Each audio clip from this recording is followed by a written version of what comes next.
देखें कुरानी आयात, सही बुखारी वगैरह की रवायात और सहाबा के अक़वाल इस बात पर मुत्तफ़िक हैं कि जिसके अकीदे, जिसके मनहज में बिदात हो, समझ गए ना, बिदात हो, चाहे बड़ी बिदात हो या छोटी बिदात हो, एक तो ऐसे इंसान से इल्म कभी नहीं लेना चाहिए, बल्कि नबी अलैहिस्सलाम ने मना किया और फरमाया आयशा, यही वो लोग हैं जो अहले बिदा हैं, सूरत इमाम बुखारी नकल करते, आयशा इनसे बचना और लोगों को भी इनसे बचने की तलकीन करना। तो आज जो कहते हैं कि किसी को पर तनकीद करने की क्या जरूरत है, मेरे भाई जरूरत इसलिए कि अल्लाह के रसूल ने हुक्म दिया कि इस नौजवान को मालूम नहीं कि उसका अकीदा दुरुस्त नहीं, तो बताएं फहदरूहुम, ताकि वो भी उससे बच जाए। नंबर 2, मतलब सोचें, इमाम मालिक रहमतुल्लाह अलैह पर गौर करें, इमाम मालिक रहमतुल्लाह अलैह पर दोस्तों गौर करो, कहते हैं जब 40 बात सबरीन, जब मदीने ते मुनव्वर मदीने तैयबा के 70 मशाइख ने हमको कहा कि हाँ अब तुम फतवा देने के लायक हो, तब इमाम मालिक कहते मैंने फतवा देना शुरू किया। आप जरा सोचो, और आज जिसको जो मुफ्ती है उसका फतवा कम होता है, जो मुफ्ती नहीं उसके फतावे गरचे एडवोकेट ही हो, गरचे सारा मामला किसका हो, कभी किसी आलिम से ना पढ़ा हो। और हालत ये है आज जो फतवा इतना दे रहे हैं उनमें कोई अरबी का एक लफ्ज पढ़ना चाहे, कुरान की हदीस का नंबर तो बता सकता है, लेकिन अरबी में पढ़ना चाहे तो पढ़ नहीं पाता हो। तो उलमा देखें, अल उलमा वरसतुल अंबिया, ये दीन की रहनुमाई किसका काम है, उलमा का। अल उलमा वरसतुल अंबिया, ये दावत का काम, फतावी का काम ये उलमा का है, आम लोगों को नहीं है। और अल्लाह के रसूल, मैंने रात को भी शायद बयान किया और कहीं, हजरत अमीर मुआविया रज़ियल्लाहु तआला अन्हु की हदीस है, और हजरत अबू हुरैरा से भी नबी, इन्नमल इल्मु बित्तअल्लुम, ऐ लोगों इल्म जो है उस उस्ताद से सीखने के बाद होता है। उस्ताद के पास इंसान बैठ के जब इल्म हासिल करता है तब वो इल्म जो होता है काबिले इताअत। और उस्ताद कैसे, उस्ताद कहते दूसरी बात, यहमिलु हादल इल्म मिन कुल खल्फिन उदूलहु, मोतबर आलिम होंगे, उन्हीं मोतबर आलिम से इल्म हासिल करेगा तभी वो इल्म काबिले एतबार होगा। तो मसल मशहूर है, नीम हकीम खतरे जान और नीम मुल्ला खतरे ईमान। इमाम शाफई रहमतुल्लाह अलैह उनकी कब्र को नूरों से भरे, ये इतने पहले कहते थे जो इंसान उलमा से पढ़ करके बगैर किताबों से फतवा देगा वो उम्मत को नुकसान, इस्लाम को नुकसान ज्यादा पहुंचाएगा और फायदा कम।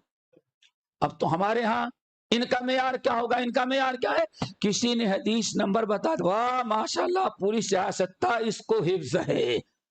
अब एक साहब कहने लगे आपके महबूब आलिम आप लोगों के, कहा कि हमारे साथ मौलवी साहब भी थे बरदर तकरीर में, और मौलवी साहब कहा कि मैंने कहा इसको क्या पेट में तकलीफ है, डॉक्टर ने बताया कि गैस निकल जाएगी, क्यों ऐसा कर रहा है, कहा खड़ा होकर पता चला कि हदीस नंबर याद कर रहे हैं। क्या करें, अभी भी नाम नहीं लेता लेकिन बड़े महबूब हैं आपके, आपके इनके कहा कुछ देर में उसकी हरकत देख के परेशान, इसको कौन सी बीमारी लग गई है, पता चला कि हदीस नंबर याद कर रहा है। कहा फिर मैंने सोचा नंबर तकरीब है उसका, हमारे हमसे पहले उसकी तकरीब थी, नंबर नोट करता रहा, कहा नंबर नोट के तो पता चला कि 50% नंबर में गलती ही थी। लेकिन ये सुनिए, अरे वाह साहब, ये बरदर जो ये उनको हदीस पूरी से याद है, अरे उसके बाप ने नहीं पढ़ा था, समझिए ना, हदीसों को और आयतों का नंबर दे देना ये भी बिदात ही में तो शुमार होता है, इसको कोई कार्य सवाब नहीं समझा जाता, समझ गए ना। قرآن پر کون شک کرے گا؟ بخاری کی حدیث پر کون سا شک کرے گا؟ اس کو نمبر بتانے کی بجائے اس کو کسی عالم کے پاس بیٹھ کے اس کا معنی، اس کا مفہوم، اس کا مطلب سمجھ لیتا تو شاید کہ زیادہ فائدہ ہوتا۔ تو دیکھیں اللہ رسول فرمایا یحمل هذا من کل خلف، ہر معتبر عالم سے معتبر آدمی علم حاصل کرے گا تو وہی فتویٰ کا، وہی خطبے کا۔ اب ایک اشکال دور کر دیں، بعض لوگ کہتے ہیں نہیں اللہ سبحانہ بلغوا انی ولو آیا، ایک حدیث معلوم ہے جب بھی تم دعوت دو۔ کیا خیال ہے؟ اشکال اللہ کے بندے یہاں ابلاغ ہے، کیا ہے؟ ابلاغ کہتے ہیں کسی کو کوئی بات پہنچا دینا، اس کو تبلیغ نہیں کہتے، اس کو دعوت نہیں کہتے۔ دعوت ہے قرآنی آیات احادیث بیان کریں، ان کا معنی، ان کا مفہوم، ان کا پس منظر یہ بیان کیا جائے۔ اور ایک ہے بلغوا انی ولو آیا، تمہیں کوئی ایک بات بھی معلوم ہے تو دوسروں کو بتا دینا۔ کیوں؟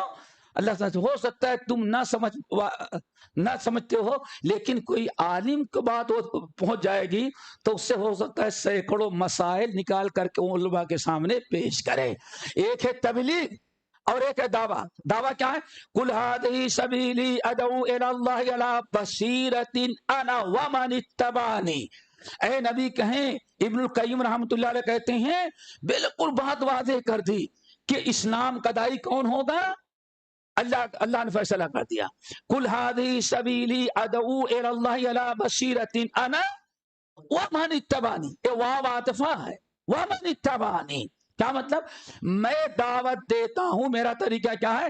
علم و بصیرت، علم و حکمت کی روشنی میں ہم دعوت تو دیتے ہیں تم کو، سمجھ گئے نا؟ ومن اتبعنی، اور ہماری اتباع کرنے والے جو دعوت دینے والے ہوں گے ان کا بھی طریقہ یہی ہوگا کہ ہمیشہ ہمارا داعی جو ہوگا علم و حکمت ہی کے روشنی میں دعوت دے گا۔ کیا علماء جو ہے گھر نہیں پہنچتے، دائی پہنچتے ہیں۔ کوئی دائی آپ کے گھر آیا؟ کبھی نہیں آئے گا۔ ایک منٹ، کلپ تو جانے دیں، ذرا ایک مرتبہ کہہ دیں آپ فرسٹ کلاس کا ٹکٹ نہیں دیں کہ پھر آپ کے یہاں آ جائے۔ ایک منٹ بیٹے، سمجھ گئے نا؟ دیکھیں دائی گھر گھر نہیں پہنچ رہا ہے، کلپ کے ذریعے ساری چیزیں آ رہی، ویسے وہ بھی آ رہے ہیں۔ اور سب سے بڑا ظلم اس وقت ہے جو کہتے ہیں کہ علماء کام نہیں کر رہے ہیں، یہی فتنہ۔ وہ کیا کام کر رہے ہیں؟ ایک صاحب ابھی کلپ میں دیکھا ہوگا، بھائی ماشاءاللہ ایک تقریر میں 1100 لوگوں کو کلمہ پڑھایا، ٹھیک ہے نا؟ دنیا نے دیکھا کہ جھوٹا پروگنڈا ہے، دنیا نے دیکھ لیا پروگنڈا جھوٹا ہے۔